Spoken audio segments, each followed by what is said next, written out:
I'm here with Daryl Jackson, who's the executive head chef here at the Hilton at the Marco Pierre White restaurant in Lincoln.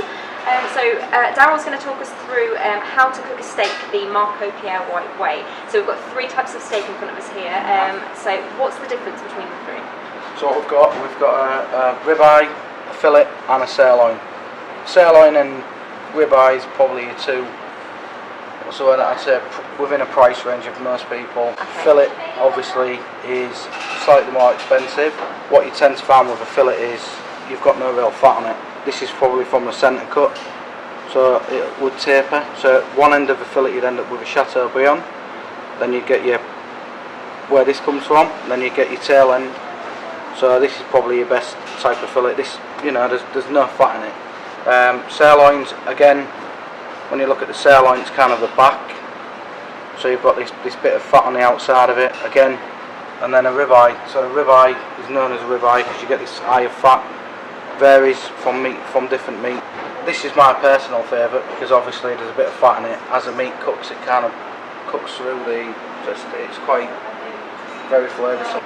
Whereabouts does the restaurant actually buy its meat from? Is it locally sourced? It all comes from up in Scotland, which is we buy like our meat through the Clue, which is like a consortium of farmers, I suppose. When it comes to actually cooking the steaks, you're gonna do an assortment for us, and yeah, they're gonna be you're gonna show us how to do a sort of medium rare. So is that what most people order? Would you suggest? Yeah, personally, I like medium rare. Anything more is a bit too done for me personally. Just kind of a bit of oil on them.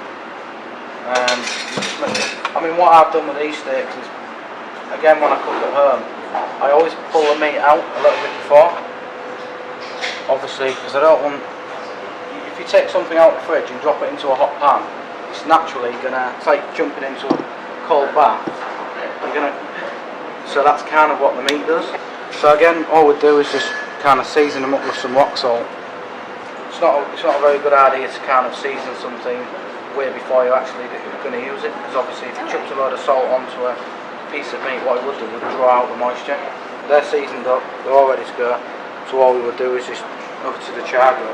When you look at them, you want to get a nice mark on them, so just getting used to the fact of using them.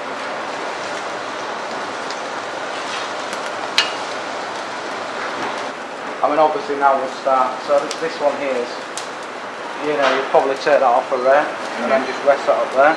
But obviously because we need it to be a bit longer. I mean, we've got this kind of one of the steaks with Marco's is we've got a signature 24-ounce Cote de Boeuf, which is the blue one. So how's it looking? What are you actually looking for now then? So again, he's probably rare now. We call him here. That's just what we. Okay. Oh, that's quite cool, giving them personalities. Yeah. So that one there is probably more rare. That one there is. So I'll put that one there for a second, and then I'll take him off the rest. And how do you test it?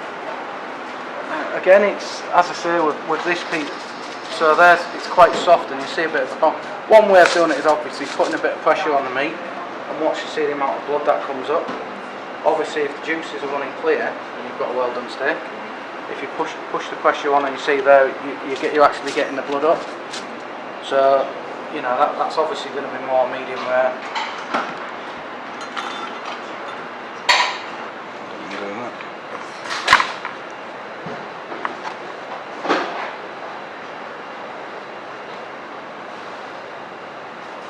You've got your ribeye, your fillet and your sirloin.